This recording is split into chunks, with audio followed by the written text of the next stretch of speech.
Namaste everyone. This is Dr. Pratibha K, Head Department of Biotechnology at KLE Society Says, Nizalingappa College, Rajayanagar, Bengaluru. Today I'm before you to present a lecture talk on structural organization of proteins, secondary structure.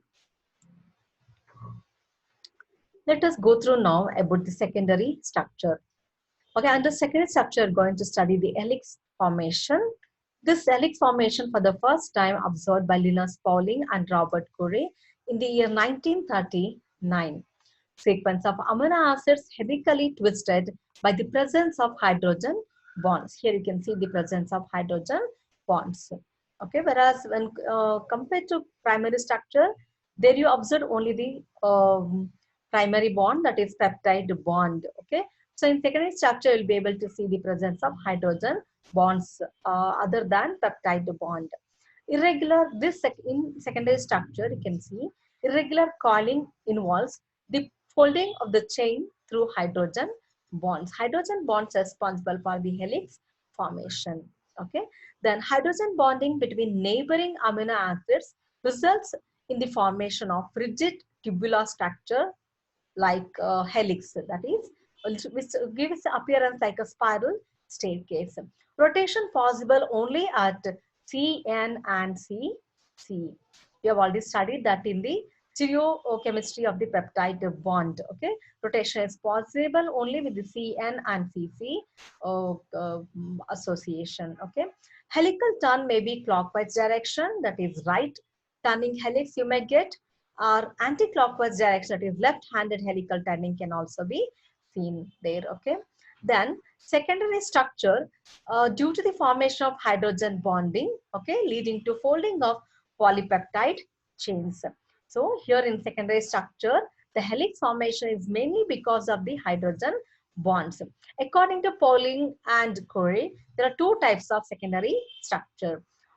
First one is alpha helix, then beta pleated shades. Okay, these two secondary structures play a very important role in proteins.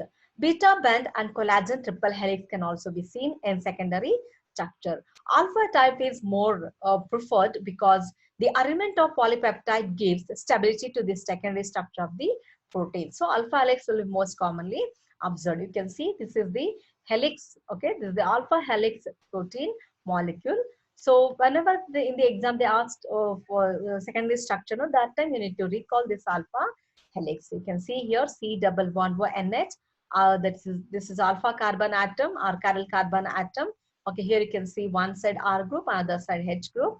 Again C double bond NH. This is peptide bond. Here you can see the hydrogen bond formation between the C double bond NH. Okay, peptide hydrogen bonds can be seen. As this is the peptide bond C double bond NH, as this is the C double bond NH. Okay, it's a peptide bond.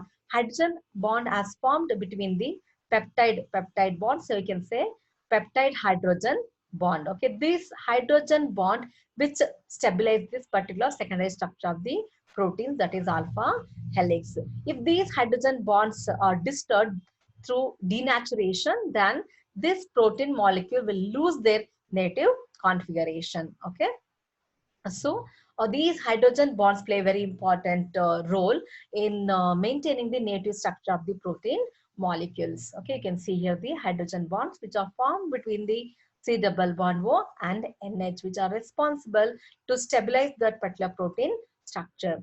Then here you can see the same structural representation again, alpha helix. You feel quite difficult to write all this particular alpha helix structure. You can write this particular alpha helix structure of the secondary proteins. Okay.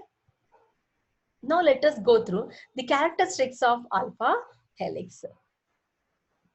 Hydrogen bonding between neighboring amino acids. Neighboring amino acids means here what are the amino acids are there? This is one amino acid, right? This is one amino acid, sorry, this is one amino acid, right? Center chiral carbon atom will be there.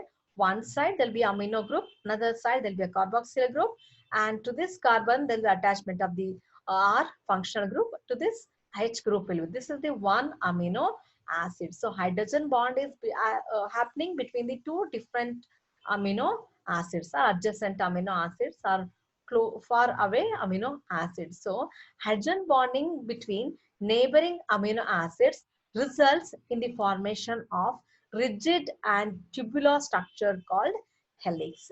This helix may be right-handed or left-handed helix, which is tightly packed or coiled structure. Okay, and when you go to this particular alpha helix, no, the main characteristics here: diameter of helix is 10 angstrom, side chain of amino acid residue protrude outward from the helical backbone. From the helical backbone, all the R group will be protruding outside from the central axis. Helix is stabilized by a series of hydrogen bonds formed between first amide hydrogen of amino acid with the carboxyl oxygen of another amino acid. Each peptide bond is planar. Each turn of helix contains 3.6 amino acid residues. Okay, whatever the amino acid will be there here, between one amino acid to another amino acid will be a 3.6 3.6 amino acid residues can be seen in each turn of helix. Okay, turn of the helix is for 5.4 angstrom. Okay, that is vertical distance between turns or one complete rotation. The height that the helix turn like a spring is known as turn of the helix. Whereas this is each turn of helix. This is the turn. This is the turn or pitch of the helix is 5.4 angstrom. Okay, pitch is vertical distance between the turns or one complete rotation of the height that helix turn like a spring, that is known as pitch. Okay, one pitch of the helix is 5.4 angstrom. Stability of alpha helix protein, which is mainly maintained by intra-chain hydrogen bonds. Okay, it means when I use the word intra-chain means I can also see the presence of inter-chain hydrogen bonds can also be seen. Okay, for example, myosin present in muscle and wool fiber, keratin, hair, skin, nails. You can see the presence of alpha helix. Okay, whereas in the hair, skin, and nails, you can see 100% hemoglobin and myoglobin, 80% of alpha helix can be seen. So it means what are the secondary structures we have now? In the secondary structure, whereas you can see in myosin, then muscles, wool fiber, keratin like hair, skin, nails, you'll be able to see the presence of alpha helix type of proteins. Whereas in hemoglobin, 100% alpha helix protein. In myoglobin, 80% of proteins will be, which are of characteristics of alpha helix. Okay, with X-ray crystallographic studies for Pauling and Corey found that a polypeptide chain with the planar peptide bonds would form a right-handed helix structure by simple twist about the alpha carbon to nitrogen to the alpha carbon to carbonyl carbon atoms. Okay, they called this structure as alpha helix. The helix is so named because the mobility of the alpha carbon atom is possible only at that particular alpha carbon atom. Alpha carbon atom is the central chiral carbon atom is the alpha carbon atom. Okay, here you can see beta sheets. Okay, previously went through about the alpha helix where protein molecules were in the helix condition. Okay, this was the helix condition, right? Adjacent amino acids which are bond through uh, peptide bond. Okay, this peptide bond formation and other amino acids which are stabilized by the hydrogen bonds. If these hydrogen bonds are broken down, they will lose their native configuration. They won't be in the alpha helix condition. Okay, they will lose their native configuration and the stability, and they'll become linear polypeptide chain like a primary structure. Okay. So now let us go to the beta pleated sheets. Okay, you can see here the as the name suggests, you can see these proteins like a sheets. Okay, in pleats can be seen. Beta sheets composed of one or two polypeptide chains stabilized by interchain and intrachain hydrogen bonds between carbonyl oxygen of one chain and amide hydrogen of another chain. Okay. The polypeptide chains are held parallel to each other in a common plane. That is polypeptide backbone completely extended in this particular beta pleated sheet. That's why they are giving this particular pleated orientation. Okay, what I told here, in beta pleated sheets, you can see the presence of one or two polypeptide chains which are stabilized by interchain or intra-chain hydrogen bonds. Whereas in the alpha helix, they we observe only the intra-chain hydrogen bonds, whereas in this beta pleated sheets you can see both interchain and intra-chain hydrogen bonds can be seen between carbonyl oxygen of one chain, okay, and amide hydrogen of another chain. Side chains of adjacent amino acids, okay, protrude outward direction to form a zigzag pattern.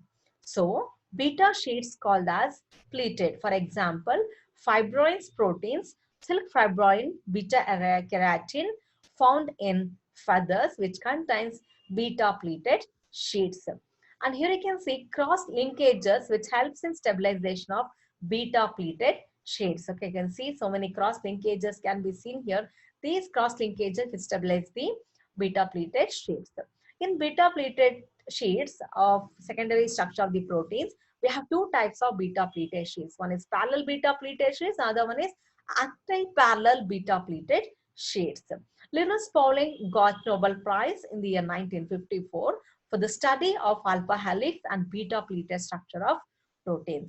First, let us go through parallel beta pleated sheets.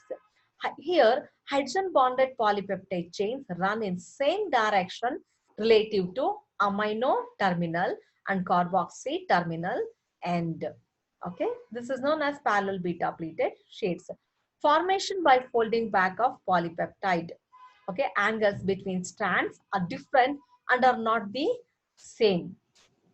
For example, beta keratin. This is the parallel beta pleated sheets where you could see. See, when you take up a DNA molecule, one end will be 5' to 3' direction, right? Other end will be 3' to 5' direction. We say DNA molecule run in opposite direction. Okay, when you cut the DNA molecule, one end you'll get 5', another end you will get 3', right? Whereas here, like that, the two ends of polypeptide chain, always one end will be N terminal, that is the amino group, and another terminal will be always C group, that is the carboxyl group. Parallel in the sense, when both the polypeptide chains N to C, N to C, it is known as parallel beta pleated sheets. Okay, they are running in the both in the same direction.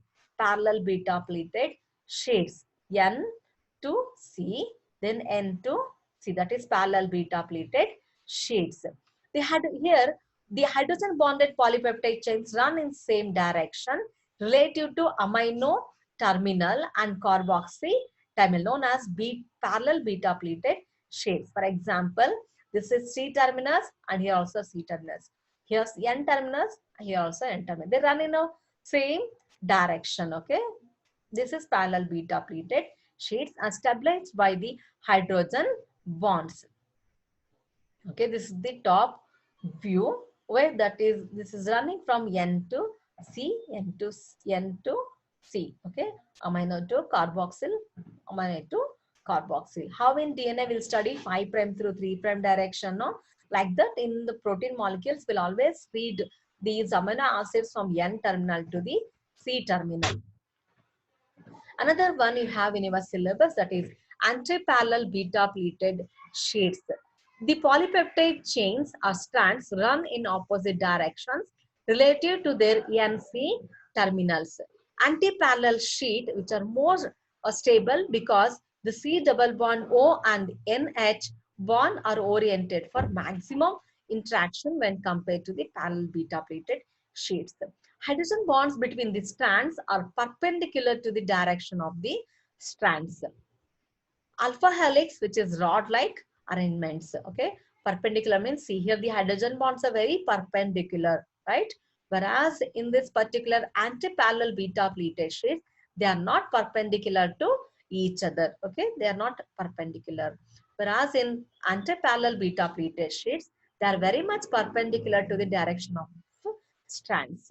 Okay, alpha helix, which is rod-like arrangements. Okay, the alpha helix, what we have studied earlier, no, our alpha helix, which is rod-like arrangements, are tubular-like, whereas beta pleated sheets that will be where you can see 2 to 3 polypeptide chains which interact with each other, loosely arranged. We can see inter and intramolecular hydrogen bondings can be seen, and the hydrogen bonds are very much perpendicular to the direction of the strand. See, you can see the hydrogen bonds. Hydrogen bonds stabilize the this particular secondary structure of beta pleated sheets.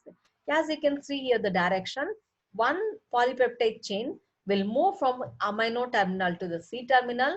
Another opposite polypeptide chain will move from the opposite direction, that is from here, N terminal to C terminal. See, both N opposite direction, C is in opposite direction. So this anti-parallel beta pleated sheets. What we observed here, the polypeptide chains run in opposite direction, but alternate chains orient the same direction. See, here C terminus and this is N terminus. This is N terminus and this is C terminus. It is moving from N to C and here C to N. This will be anti-parallel beta pleated sheets. You can see here the overview also anti-parallel. One is moving in this direction, other one is moving in the opposite direction. See, here you can see, this is the alpha helix. Okay, in alpha helix, you can see the tubular like or helix formation can be seen over here, which stabilized by the hydrogen bonds. Again, in beta pleated sheets also, polypeptide chain, which are stabilized by the hydrogen bonds. That may be anti-parallel anti-parallel beta pleated sheets or parallel beta pleated sheets. Both are one and the same. You can see the difference here. Quite difference can be seen over here. That is in alpha helix, we have the helix formation, whereas in parallel beta pleated sheets, you can pleats can be seen. Means orientation is quite different.